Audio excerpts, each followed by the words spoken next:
Greetings to Sorry. everyone.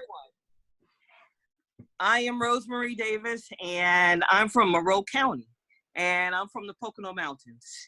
And thank you so much for the invite to get an opportunity to speak to everyone in the 14th District Club.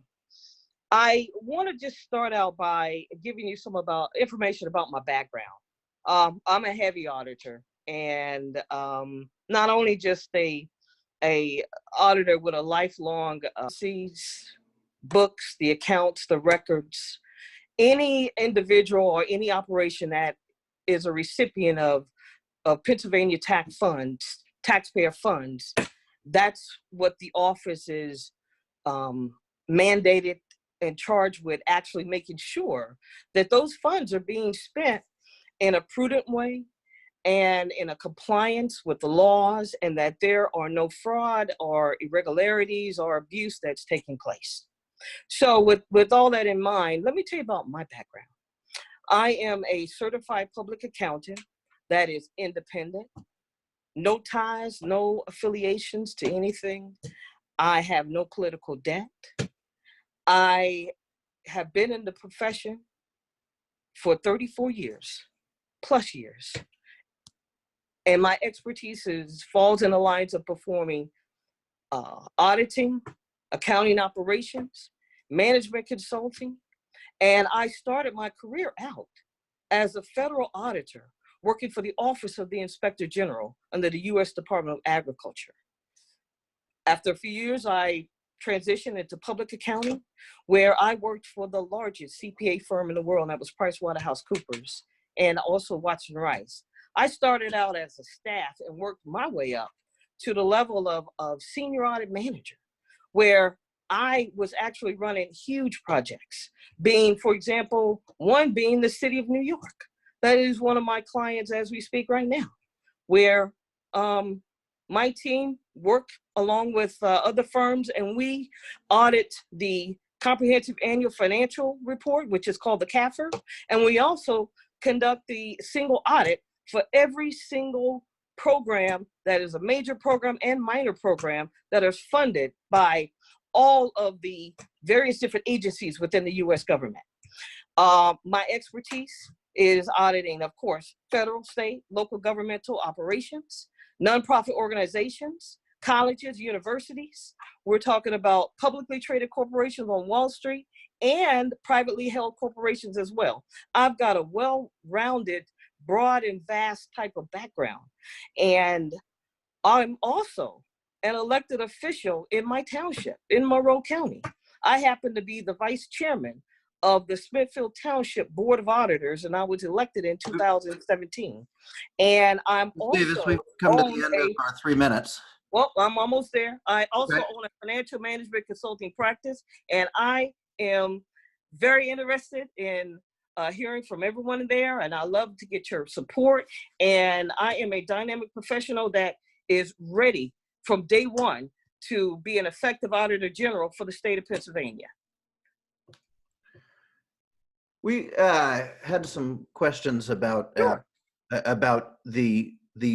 auditing side, which I think the question looked at as the reactive side versus the sort of leadership proactive side of the position. Could you talk a little bit about what the balance is between those and what the opportunities are for the Auditor General? Oh, okay, definitely. From the proactive perspective, because I actually put my hat in the ring to become the next Auditor General because of some issues that have come to mind. And the first and foremost is being that I'm basically sick and tired of hearing instances where government officials, program directors, managers, employees are running off with our taxpaying dollars. And these are situations where you think about what happened to the accountability and the checks and balances that should be in place.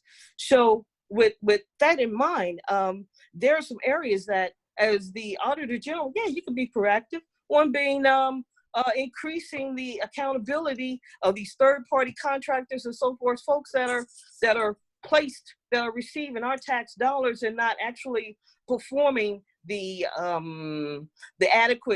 providing adequate services and so forth. And the person at the end of the chain is the participant that is the last person in the chain.